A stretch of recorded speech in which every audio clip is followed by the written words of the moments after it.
Today I thought I'd try this traveling vine thing that is connecting to various shrubbery. Started out with a big brush to lay down some color.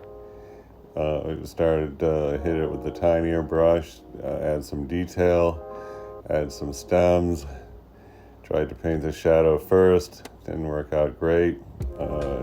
That big leaf there was giving me big problems. It was not really snapping into, a riveting representation.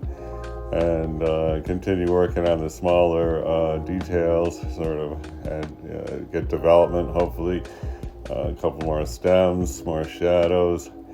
And, then I'm thinking, how am I going to do that tiny little connecting thing? I tried it with a pen, and it looked absolutely horrible, but oh well.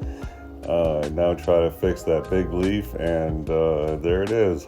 A couple more shadows, a couple more doodads in there. Make it lighter, make it darker, spread it out, and boom.